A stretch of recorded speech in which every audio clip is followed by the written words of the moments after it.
এক রহস্যময় গ্রামে বাস করে প্রায় শতাধিক গ্রামবাসী। গ্রামটি রহস্যময় এই কারণে এখানে রাতের বেলা মানুষ বাইরে বের হতে পারে না। রাতের বেলা এই গ্রামে আত্মাদের রাজত্ব চলে। কেউ বের হলে তার মৃত্যু নিশ্চিত হয়ে যায়। গ্রামবাসীরা এই বিষয়টা মাথায় রেখে সাবধানে চলাফেরা করে।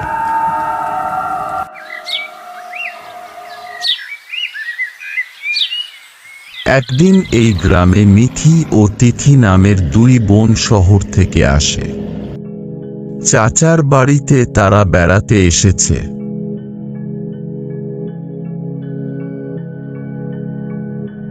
অনেক কষ্ট করে এসেছো তোমরা, চলো খাবার দেই, খেয়ে একটু বিশ্রাম নেবে। তোমাদের চাচা বাড়ি ফিরলে ঘুরে দেখো গ্রামটা।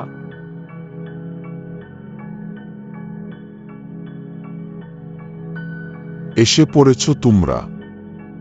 আশা করি তোমাদের আসতে কোনো সমস্যা হয়নি।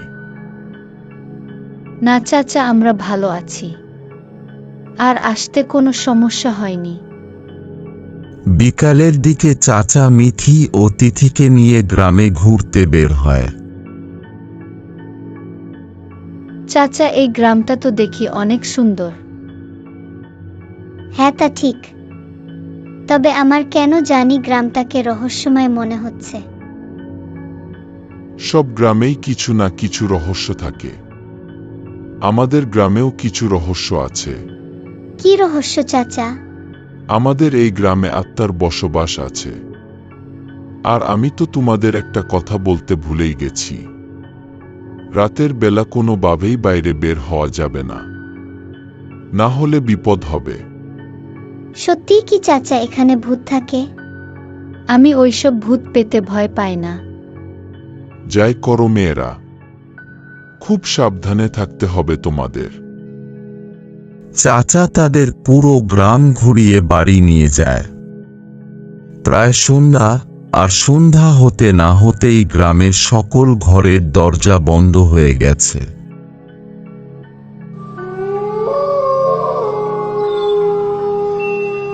দিদি, চাচা যে ভূতের কথা বলল, সত্যিই কি এখানে ভূত থাকে? না রে, ওইসব ভূত পেত বলতে কিছু নেই, তুই ঘুমো। রাত ঘনিয়ে আসে। তিথি ঘুমিয়ে পড়েছে। মিথি কি সব আজব আওয়াজ বাইরে থেকে শুনতে পাচ্ছে। মিথি একটু একটু ভয় পেতে শুরু করে। হঠাৎ শুনতে পায় কে যেন বাইরে থেকে ডাকছে। সে ভয় পেলেও নিজেকে এটা বলে সান্ত্বনা দেয় যে বাজে লোকেরা এইসব দুষ্টুমি করছে, আমি কেন ভয় পাচ্ছি। মিথি ঘুমিয়ে পড়ে। সকালে ওঠার পর মিথি তিথিকে নিয়ে সেই দিকে ঘুরতে যায় যেখান থেকে গত রাত সে আওয়াজ শুনতে পেয়েছিল। জঙ্গলের ভিতরে গিয়ে দেখে এক বুড়ো লোক বিশাল গাছের নিচে বসে আছে। লোকটার চেহারা দেখে তারা দুজনেই চমকে যায়। কারা তোমরা? আর এখানে কি করছো? চলে যাও, তাড়াতাড়ি এখান থেকে চলে যাও। চলো দিদি, আমরা চলে যাই, আমার খুব ভয় করছে। কে তুমি, আর এখানে কি করো? তোমার বাড়ি কোথায়? জানতে হবে না তোমাদের, চলে যাও এখান থেকে। তিথি খুব ভয় পাচ্ছিল, তাই মিথি তিথিকে নিয়ে বাড়ি ফিরে আসে। তারা বাড়িতে এসে চাচা চাচিকে ওইসব কিছুই জানায় না, কারণ চাচা তাদেরকে ওই জঙ্গলে যেতে নিষেধ করেছিল। মিথি খুবই কৌতূহলী মেয়ে, তাই সে ঠিক করে রাতের বেলা দেখতে যাবে ওই বুড়ো লোকটা জঙ্গলের ভিতরে কি করে। মিথি জঙ্গলের ভিতরে গিয়ে দেখে ওই বুড়ো লোকটা মানুষের ছেঁড়া হাত পা খাচ্ছে। মিথি খুব ভয় পেয়ে যায়। পিছনে ফিরে বাড়ির দিকে রওনা হবে, তখনই তার সামনে এক আত্মা। ছেড়ে দাও আমাকে, আমি তো তোমার কোনো ক্ষতি করিনি। এখানে যে আসে সে আর ফিরে যেতে পারে না। মিথি ভয় পেয়ে জ্ঞান হারিয়ে মাটিতে পড়ে যায়। আত্মা মিথিকে নিয়ে যায়। সকাল হলে তিথি ঘুম থেকে উঠেই দেখে তার বোন তিথি নেই।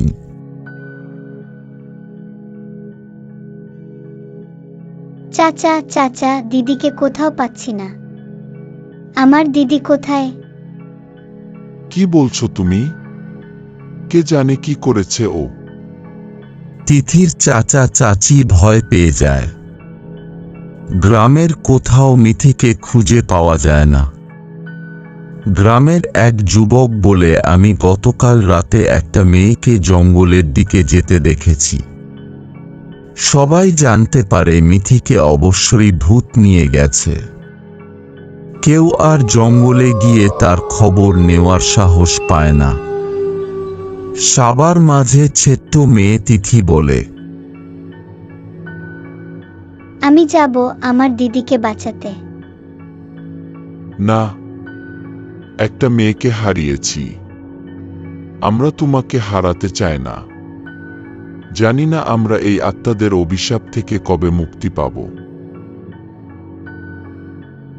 কিন্তু তিথি তার দিদিকে খুব ভালোবাসে। রাতের অন্ধকারে বেরিয়ে পড়ে তার দিদিকে খুঁজতে। জঙ্গলের সেই গাছের নিচে গিয়ে সে কাঁদতে থাকে। হঠাৎ তার সামনে সেই আত্মা ভেসে ওঠে। এখানে যে আসে সে আর ফিরে যেতে পারে না। তোর দিদিকে তুই কোনোদিনও ফিরে পাবি না। তুইও আর ফিরে যেতে পারবি না। আমরা তোমাদের কি ক্ষতি করেছি? আমাদের সাথে এমন করছো কেন?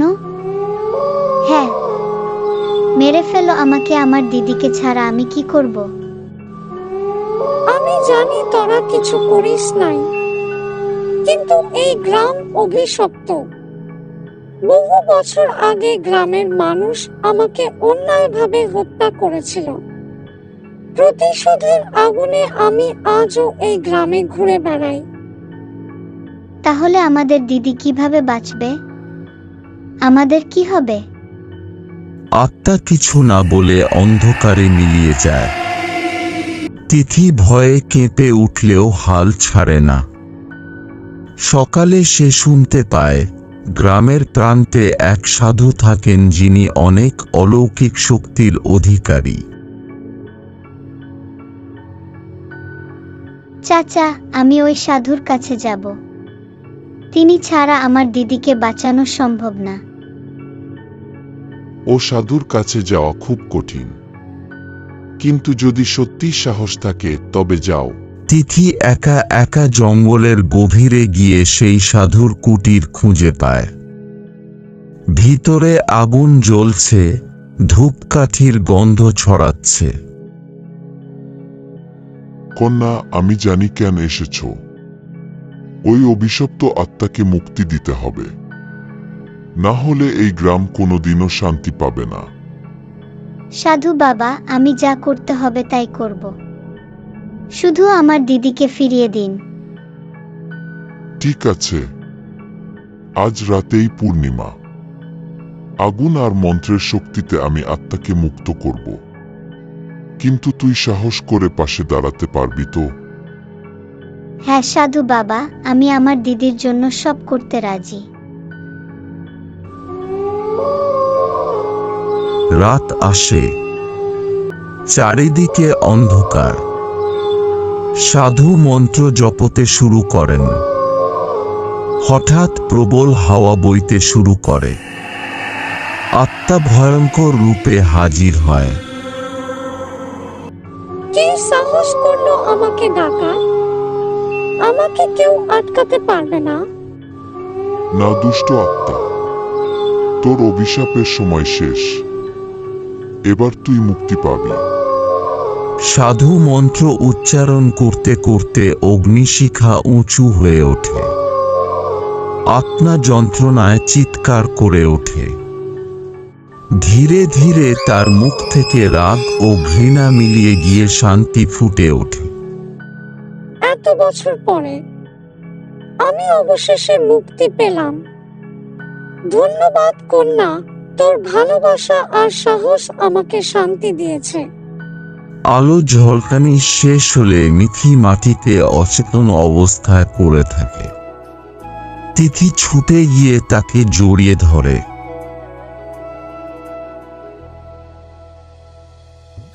তিথি, আমি বেঁচে আছি। হ্যাঁ দিদি, সাধু বাবা তোমাকে ফিরিয়ে এনেছেন। মনে রেখো সন্তানরা, ভালোবাসা আর সাহসী সব অভিশাপ ভাঙতে পারে। এখন তোমরা নিরাপদ।